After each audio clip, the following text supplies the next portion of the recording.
My name is Dr. Aaron Alizadeh. I'm a medical oncologist here at the Calaway Young Cancer Center and Valley View Hospital. I want to welcome you to Valley View University, and I would like to thank all of you for joining today. I have a few housekeeping items to address before we get started. So first of all, you can submit your questions through the Q&A chat on the bottom of your screen. Your question could be answered live at the end of the presentation, and we'll try our best to answer your questions. We're unable to answer questions regarding personal health information, however, just a reminder. And with that, we're ready to start. Okay, we're going to start with an outline of today's discussion. To begin with, we'll go over skin cancer statistics. And then we will review risk factors, followed by types of skin cancer. And then we'll talk about some of the systemic treatments. And that's from my perspective as a medical oncologist, because I get involved in skin cancer care when we have to give our systemic therapy for more advanced treatment. I am less of an expert in the dermatology aspect of skin cancer, such as types of prevention and sunscreen, but we're going to be reviewing some of those topics nonetheless. And we'll finally go into prevention measures at the end. So skin cancer is, not surprisingly, the most common form of cancer in the US.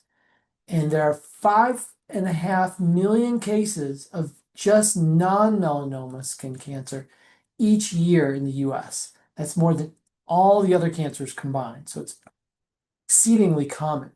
That comes to about 1 in every 5 people in our country will develop a skin cancer by the age of 70.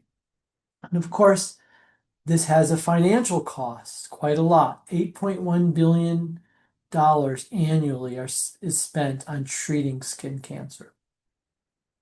If we look at just what are the most common forms of cancer, melanoma comes in 5th. The most common type of cancer would be breast cancer. And right there next to that is prostate cancer, followed in incidence by lung cancer, then colon cancer, and then 5th melanoma. So who gets melanoma?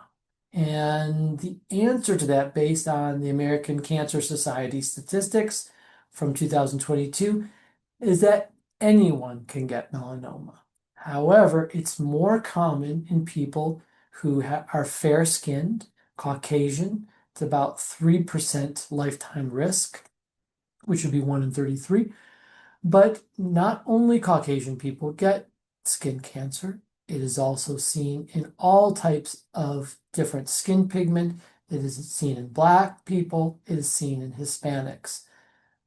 About 0.1% for Black people and about 0.5% in Hispanics. It is more common in men than it is in women, but in women, we are seeing an increased incidence in younger cases under age 50, which we think might have something to do with tanning bed use. The risk of melanoma does go up with age, so increasingly as we get older, we are more likely to have a melanoma. However, if you look at this slide, this shows while the bulk of cases occur in our later decades, with the median age for around 66, you will see that there are probably about 20% of new melanoma cases that are occurring under age 55, going into the third decades, and even 4% or more in the 20s and early 30s. So this is a cancer that affects all ages, and we need to be on the alert for it for people of all ages. This is an interesting slide. It shows the incidence of melanoma diagnoses per state. And I've looked at a number of these slides, and it really can fluctuate But in general, you see similar findings in most statewide statistics. And where you see the most common, uh, highest number of melanoma cases tends to be typically the highest is Vermont, sometimes New Hampshire, but then in the Pacific Northwest and especially Utah, you see a lot of melanoma. Um, Other states that have a lot of sun exposure, California, Texas, Florida, also have melanoma, but surprisingly a lower incidence of melanoma than in the Pacific Northwest and in Utah and up in New England and Vermont. And some of that might have to do with the homogeneous population. There is more diversity in states like California and Florida that might bring down the incidence of melanoma. Um, and then some of these incidents also have to do with lifestyle. Some of these states with higher incidence have mountains where people are at higher elevation and tend to have people with a higher outdoor proclivity to them. Now you'll see here that Colorado was slightly lower than its neighboring mountain states, Utah, Idaho, had a lower incidence to some degree. And I was wondering, why is that? And then as I was preparing for this talk, I came across this slide that really fascinated me. And this was a survey that was done on sunscreen use per state. And you'll be happy to know that our state reported in with the highest percentage of sunscreen use in the country at 68.7%. So maybe that has something to do with it. But congratulations to the many Coloradans who are contributing to this important statistic. We're doing a good job here in using our sunscreen. So what are the risk factors for skin cancer? Well, not surprisingly, having fair skin, blue eyes tends to be a higher risk factor. Possibly family history. That's less to do with a gene that might be passed down and more just with, again, fair skin being passed down. That's more of the family history part. Certainly a sunny climate, living at elevation, which we are doing here. The use of tanning beds is definitely a risk factor. And then there is a subset of people who are immunocompromised, people who have had organ transplants or who might have certain forms of chronic leukemia, might be on chronic immunosuppressive therapies. Because their immune systems are suppressed, they tend to develop more commonly skin cancers. Now, going into a little bit of history, this is a slide from Promontory, Utah, and it's dated May 7th, 1869. And you'll see in the middle are two individuals shaking hands and two trains facing each other. And this was a celebration of the conjoining of the railroads across the country. The Eastern Railroad meeting the Western Railroad. There were Chinese laborers working to build the railroad from California, I think it was Sacramento, eastward, and also a group of workers coming from Omaha, Nebraska, building tracks and going westward until they met in May of 1869 in Promontory, Utah. And this was celebrated as the conjoining of the railroads or the last spike. And what you'll notice here is that the date was May 1869. This is in pretty much the Utah desert. You can imagine what the heat and the sun was probably like in that day. But if you look closely at the clothing, you'll notice that every single person in this picture has a wide brim hat, has a jacket or something covering their upper body, their arms, and even their necks. So that tells you something about the dress habits and the outdoor habits of people over 100 years ago. And that is in contradistinction to today, when we go out on vacation in Utah or in rural Colorado, we tend to go with less clothing because it's more enjoyable. However, with that use of less skin covering and less clothing, we've seen the incidence in melanoma rise steadily all the way from 1930 at a fairly low incidence up to a much higher incidence. You can see the curve has continued to climb over the last several decades, particularly since the 1980s. So, this is all to say that where you live and how you live matters. If you're in Seattle, you certainly will have less hours of sun per year. If you're in Denver, you will have more. However, it also has to do with how much time you spend outdoors, how you protect yourself, how you whether you wear sunscreen and whether you wear hats, etc. So speaking of elevation, which is a risk factor, for every 3,000 feet that we gain in elevation, we increase our UV exposure by about 10 to 12%. So the higher we go up on these mountains that we love here in Colorado, the more we're putting ourselves at risk. And therefore, we want to have our protective gear on, our sunglasses, our sunscreen, our hats. Also, keep in mind, since many of us tend to love the snow sports up in the mountains, that on a sunny day, the snow adds a lot of reflection, and up to 90% of the sun's rays can be reflected and exacerbated by the snow. So it's very important when we're out in winter to also keep ourselves protected from the sun. Another thing we mentioned was tanning beds, and simply, we just need to say no to tanning beds. There is nothing good from a cancer perspective that comes from tanning beds. One exposure already increases the risk of a basal cell carcinoma, a squamous cell carcinoma, and increased risk of melanoma.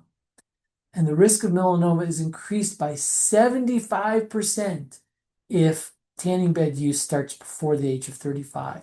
So the CDC has come out and said that if no one under the age of 18 use a tanning bed, then 61,000 melanoma cases could be prevented and 6,700 deaths could be prevented. These are very staggering statistics. So just say no to tanning beds. Getting into the types of skin cancer, there are really three types that we see and treat: squamous cell, basal cell, and melanoma. And squamous cells, well, we'll start with basal cells, are the most common. These are about 80% of skin cancers. And they're called basal cells because they start at this basal level of cells at the bottom of the epidermis, just at the junction with the dermis. And they tend to grow up from there. Basal cells tend to be slow growing, and they really have a low propensity to spread and to metastasize. Also with a fairly low propensity to metastasize, but higher still than basal cells, are squamous cells. They arise higher up in the epidermis and again grow up. Melanomas, on the other hand, are the least common, but are the most serious. And as you can see in this diagram, they grow downward. And we measure them and we stage them based on the depth of invasion. You can see in this cartoon how this melanoma is invading through the basal level into the dermis, and then what is waiting there into the dermis and the dermal fat are blood vessels, which allow the melanoma to subsequently escape and spread elsewhere. Now, a precursor that we find, and is commonly initially kind of raises alarms for skin cancer, is something called actinic keratosis. These are essentially sun-induced spots that develop, that can develop and progress into a melanoma. They're worth showing to your dermatologist, but they are not malignant per se. After that, we then see basal cell carcinomas, which tend to have a more waxy appearance. can have a bit of an indentation in the middle of them. And again, are the most common type of skin cancer, but can be slow growing. Followed by squamous cells, which also have a lower propensity to spread than melanomas, but can sometimes spread. And typically are treated locally with things like Mohs procedures and surgery. They can also occur on the lip, so be mindful of a lesion, as you can see here on the lip, that can also present as a squamous cell cancer. Now, how do we stay on the alert for melanoma? Well, we use what's called the ABCDEs of melanoma detection. So A stands for asymmetry. If the lesion is symmetrical, that tends to suggest a more benign etiology. If the lesion is asymmetric, that's a warning sign. The B stands for border. If the border is even, that's a more favorable sign that it might be benign. Whereas in melanoma, we tend to see uneven borders. C stands for color. A homogeneous color is usually more often seen in a benign lesion. Heterogeneous, various colors and shades tends to be more common in melanoma. D stands for diameter. Smaller than 1/4 of an inch is a favorable sign. Something that is larger than 1/4 of an inch is a warning sign. And then E stands for evolving. If we start with one single mole, but then it starts to change into multiple and change shape and color, that evolution and change tends to be a warning sign. These are examples of some melanoma lesions. Often they have what we call hyperpigmentation. They're dark, so you'll see a dark area, but not always. Sometimes they can be more light skinned, light colored.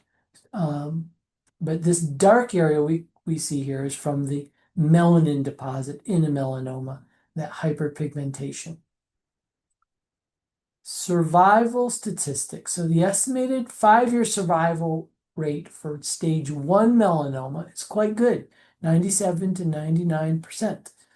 For stage 2, the 5-year estimated survival is around 75%, and for stage 3, it goes down to around 68%, but there can be fluctuations in those numbers.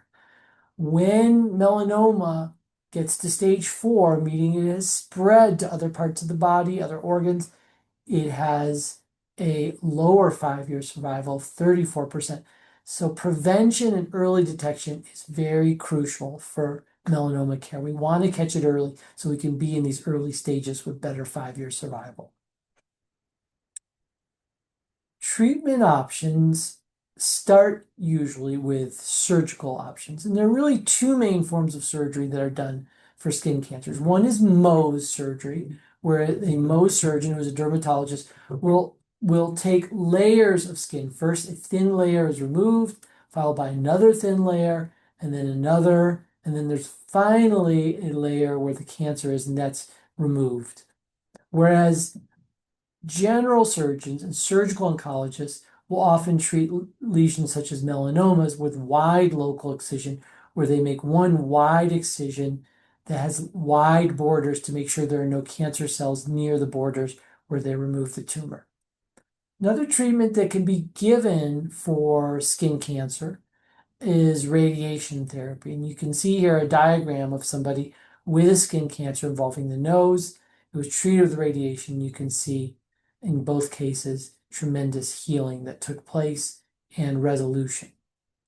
Now, getting into treatment of advanced disease.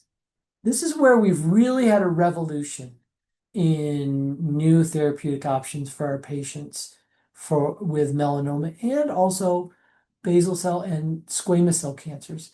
And some of these new therapies include immunotherapy and then targeted therapy, which particularly target the BRAF mutation. These are oral drugs. Chemo is an older therapy that really has less and less role in treatment of advanced melanoma, but is still occasionally used. Radiation is sometimes given, and clinical trials are very important because that's where we get information to come up with new treatments.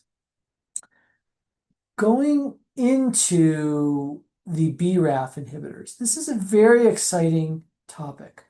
And if you're interested in this, you go back in exploring Google, you can look up an old New York Times article, it's now probably 15 years ago, uh, of a researcher who was at that point, I think at University of Pennsylvania, named Keith Flaherty. And Dr. Flaherty was a melanoma researcher who was tired of losing patients to melanoma and had a dogged pursuit of coming up with targeted drugs that target mutations seen in melanoma. His interest was particularly in the BRAF mutation. You see in this cartoon, this diagram, this is called a signal transduction pathway. And this is inside a melanoma cell. And this is a way in which signaling is done in the cell to cause the cell to proliferate the way cancer cells do. And about 40 to 50% of melanoma cases have what's called the BRAF mutation. So this protein is overactive and is constantly stimulating the nucleus of the cell to reproduce. So Dr. Flaherty came up with a treatment through the lab that targets and inhibits this BRAF protein. And subsequently, after that, we also came up with additional drugs that inhibited the next protein below BRAF called MEK. And combined, they had quite a favorable response in patients with advanced stage 4 melanoma. These are oral drugs. In this particular study that was initially published in the New England Journal back in 2010, at that point, there was a median progression-free survival. That means that no growth in melanoma occurred at a median time of 7.8 months. And the 2-year overall survival rate for these patients with advanced melanoma was around 37.5%. We've subsequently improved that data, but this was the initial slide studying the initial drug called vemurafenib.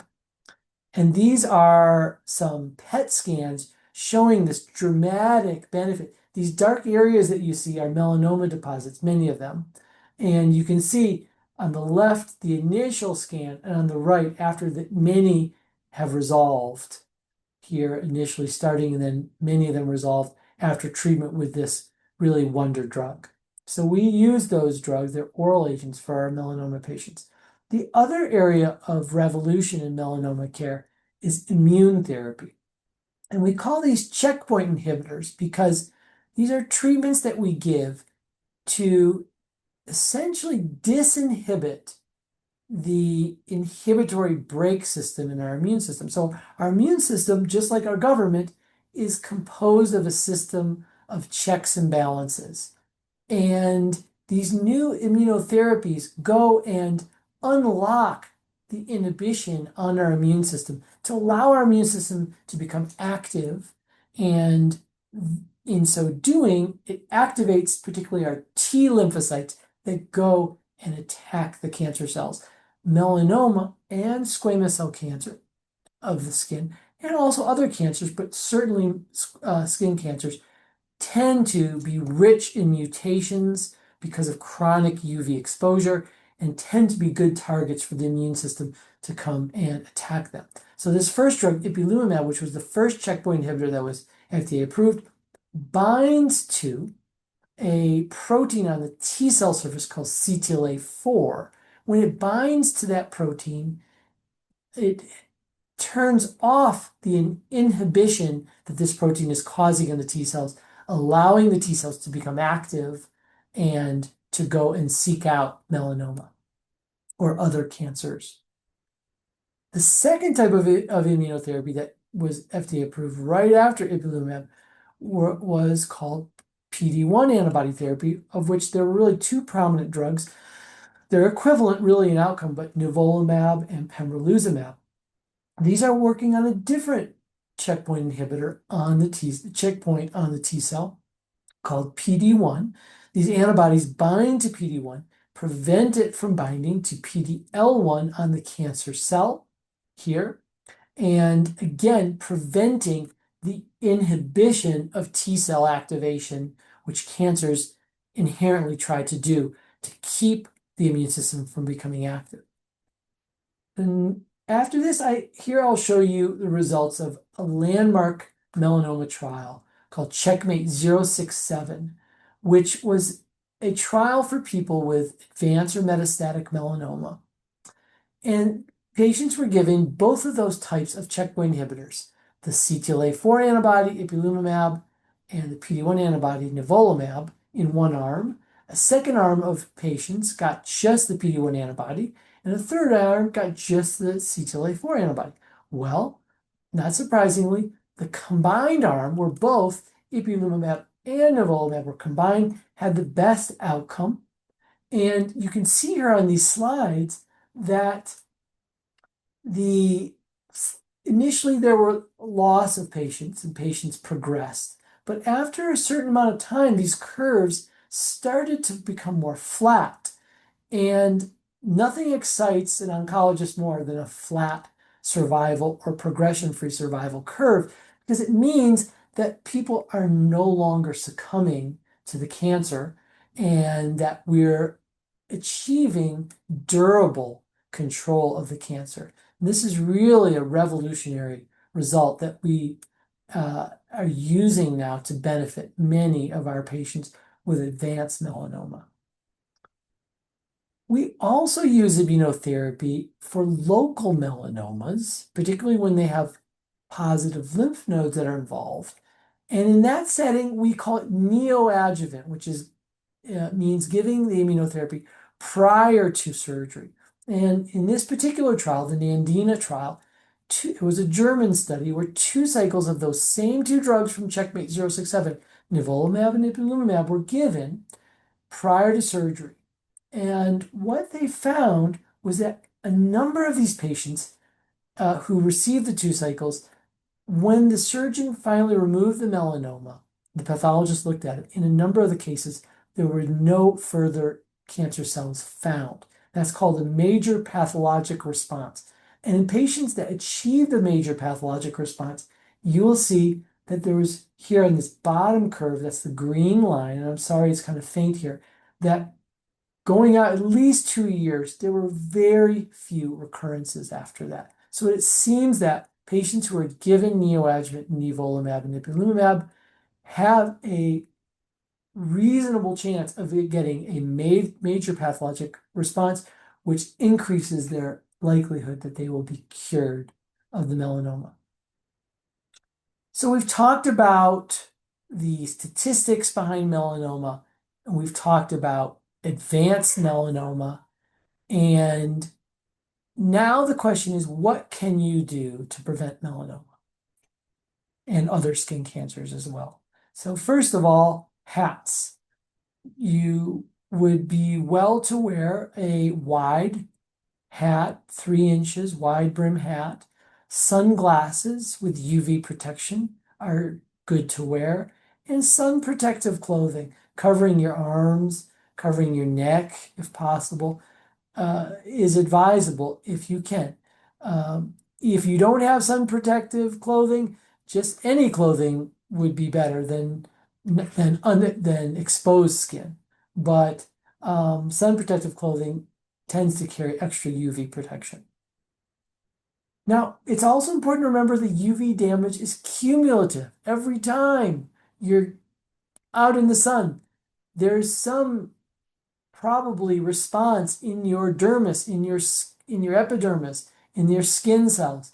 So whether it's going out to walk your dog, whether it's driving in the car, walking out to the mailbox and getting the mail, going from your car into the grocery store, each time you do that, if the sun's beating down on you, there's a little bit of sun exposure and it's cumulative.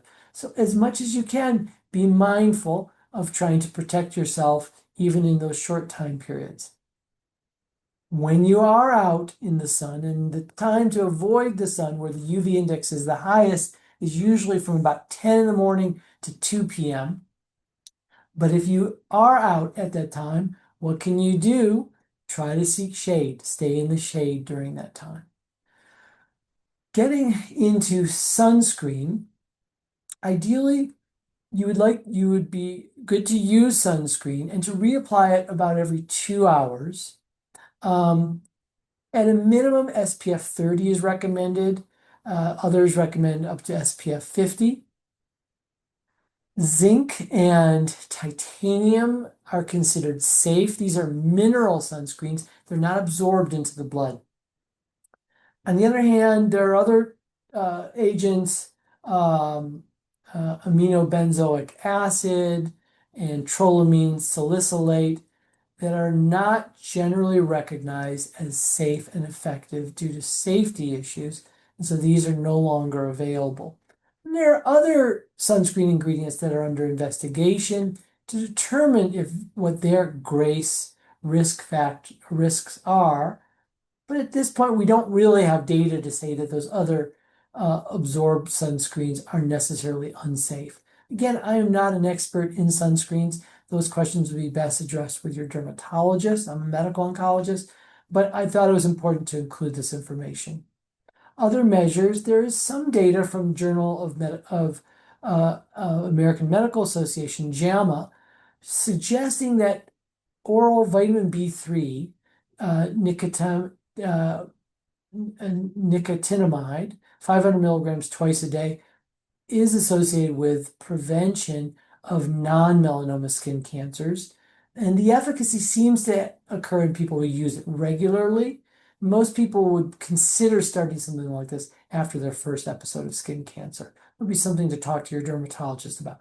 Alcohol seems to be a risk factor for skin cancer, so we recommend decreasing alcohol intake. There's some data to suggest that non-steroidal anti-inflammatory drugs, aspirin, ibuprofen, might decrease skin cancer risk, but we don't have sufficient evidence right now that the risks of side effects would outweigh the benefits. So I wouldn't advise you, but I wanted you to know about it. Finally, the other thing you can do is to go and see your dermatologist regularly and get your spots checked. Again, early detection is the key. And so just to end things, this is a picture of me and my wife in sunny California recently, and we have our matching sun shirts on. Our hoods are not up on these, but sunglasses are on, so we're taking measures of protection. And this was me with my daughter at a track meet in Basalt a few weeks ago. And in this case, I didn't have my sun shirt on, but you'll see I had my hoodie. And so what did I do? I put my hat on and I put my hoodie on over that, and that kept me nice and protected since there was no shade that could keep the sun off me at that time. Now my daughter did not do it, and I asked her please to put on a hat and some sun protection. She chose not to, but that doesn't. And I wanted to include this slide because it tells you that learning proper sun behavior is not always easy, and people won't always follow it. But we can, and you can model that behavior for others, and hopefully in doing that, we can then achieve better outcomes in skin cancer prevention. So thank you again, stay safe, and we're now at the end of the presentation. I want to say that our team would, yeah, we're going to now do Q&A, and then we're going to have a little announcement at the end of that. So I'm going to hit my slides, end slideshow, and let's see, there I am. All right, and we are ready for questions. All right, thank you, Dr. Alizadeh. So we have a handful of questions. First, does removing sunspots via creams reduce your risk of skin cancer? Well, the answer is, I don't know the answer to that. That would be a question best asked to your dermatologist. I guess it would depend on the sun type of spot, depend on the cream, and so I'm not going to say yes or no. I'm going to urge you to talk to your dermatologist about that. What are your thoughts on blue lights for spots on the face? Again, you happen to have a medical oncologist here giving you the talk today. And so I am not usually involved in that part of the care. I'm involved in the care with the BRAF inhibitors and the immunotherapy in more advanced cases. So I'm going to direct you to your dermatologist for that question as well. Is SPF clothing worth the extra investment, or does a regular hoodie work? That's a good question. Um, I'll give a nuanced answer to that. So I think that in certain environments, particularly if you have like loose fitting clothing, loose cotton, um, linen, and you're in high sun exposure areas, you might get some UV injury to the skin. And that's a situation where SPF coated clothing that's more tight fitting may be of benefit. That being said, do I wear that type of clothing regularly when I go out? No, I don't. If you have just regular clothing that is consciously protecting your most direct sun exposed areas, your neck, your forehead, your cheeks, your nose, your forearms, I think you will likely be in good shape. So, um, that's kind of my nuanced answer to that question. I frequently go out with just regular clothing and don't always wear I wear usually a rash guard if I'm at the beach. Otherwise, I don't wear SPF clothing. Is there radiation treatment available for skin cancer on the face besides Mohs surgery? Yes, skin cancer is often best discussed through a multidisciplinary care approach like we have here at Valley View Hospital. And so that would be in conjunction with a radiation oncologist opinion, potentially a surgeon, a dermatologist, sometimes even a medical oncologist like myself. But to answer your question, yes, radiation can be given to skin cancer. Now, whether we would advise going the route of Mohs or surgery or radiation would depend upon the specifics of your case, but it can be used, yes.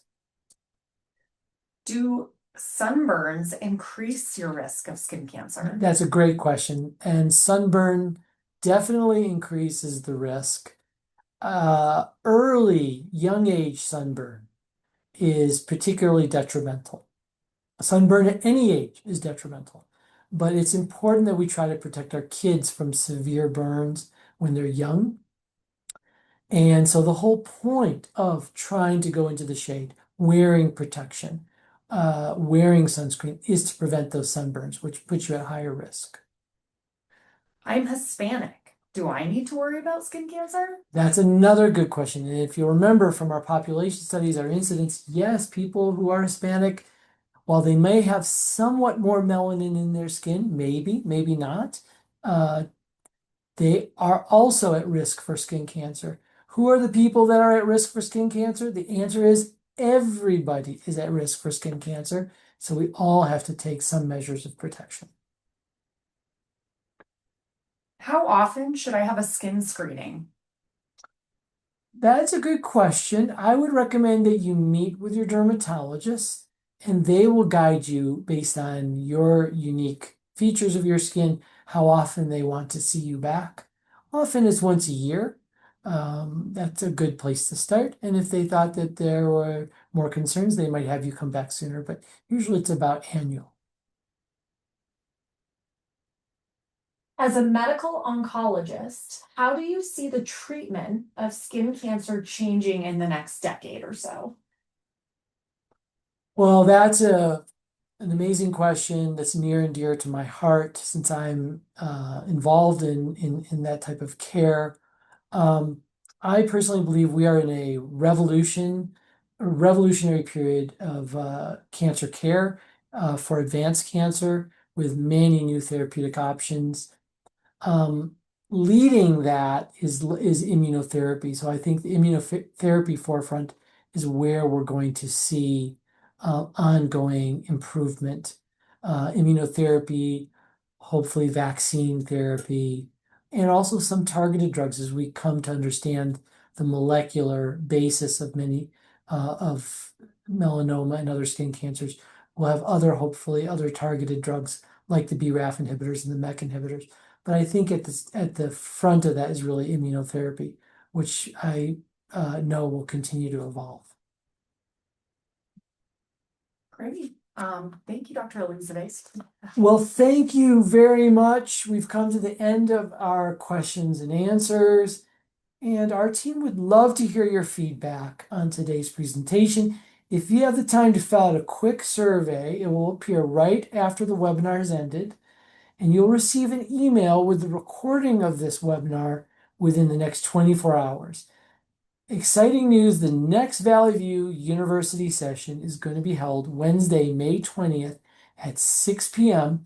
with orthopedic surgeon and sports medicine specialist Dr. Chris George and physical therapist Julie Koch. And they will be presenting on a very important topic, which is also near and dear to my heart, agility training tips for longevity. So be sure not to miss that. Thank you all again for joining today, and have a great afternoon.